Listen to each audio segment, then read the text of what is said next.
목표. 목표 설정은 어렵다고들 합니다. 오늘은 쉬운 목표 설정 컨셉에 대해 알아보겠습니다.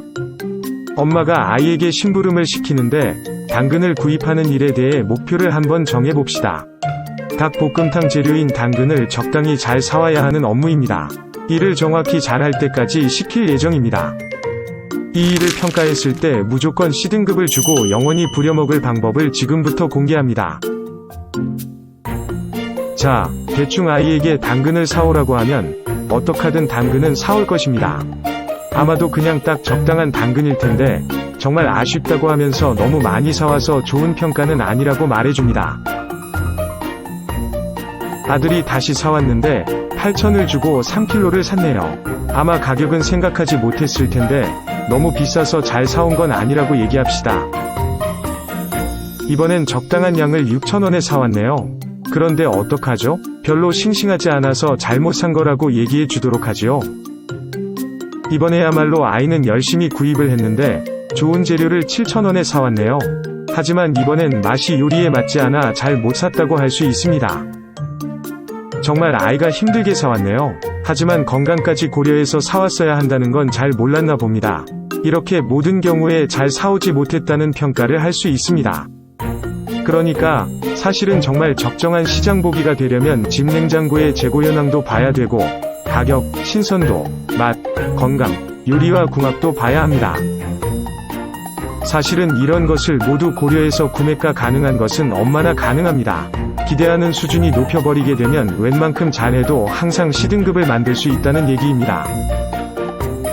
가령 필요한 당근을 사온 것만으로도 아들 수준이라면 A를 줄 수도 있지만 그게 아빠였다면 곤란한 수준이었을 것입니다. 아빠라면 적어도 어떤 재료를 얼마나 사야 하는지를 어느 정도 알아서 사야 할 것이고 엄마의 일을 잘 돕는 큰 딸이라면 적정 식재료를 가성비 있게 구입하는 걸 기대할 수 있을 것입니다. 만약 엄마였다면 재고나 시장 정보뿐 아니라 맛과 영양, 요리 궁합까지 생각해서 최적 구입을 해왔을 것입니다. 이렇게 어떤 직무 또는 위치냐에 따라 기대 수준이 달라집니다. 왜 아들을 시장에 보냈을까라는 관점에서 보면 그만큼 감안한 요소가 적어 최소한으로 성과를 내라는 이유가 있었을 것이고 엄마가 직접 시장을 가야만 하는 이유는 여러 가지를 더 잘 알고 사야 하기 때문입니다. 마찬가지로 직무에서도 낮은 직급에서는 그에 걸맞는 일하는 이유가 있고 고위 직책자가 왜 그 일을 하는가를 생각해보면 더 큰 책임 범위를 가지게 된다는 것을 알 수 있습니다. 같은 직무라도 회사 환경이나 전략, 정체성에 따라 일하는 이유는 달라지기도 합니다. 환자의 질환 치료 완치율을 높이는 일반적인 일하는 이유를 가질 수도 있고 코로나와 같은 비상시기에는 더 많은 환자의 질환 치료 건수를 달성해야 하는 의사도 있을 수 있습니다. 또 팀장이 서비스 인지도와 선호를 높이는 일하는 이유를 달성하는 것을 보조하기 위해 신입은 자기가 맡은 서비스에 대해 응대를 잘 해야 할 수 있습니다. 이렇게 상하위 직무 간에는 전체 대부분 목적 대 수단의 관계로 구성될 수 있습니다. 사실은 목표를 세우거나 평가할 때 왜를 물으면 늦습니다. 일을 시킬 때, 일을 줄 때부터 이 일을 왜 하는지 그 이유를 서로 간에 아주 명확히 해야 합니다.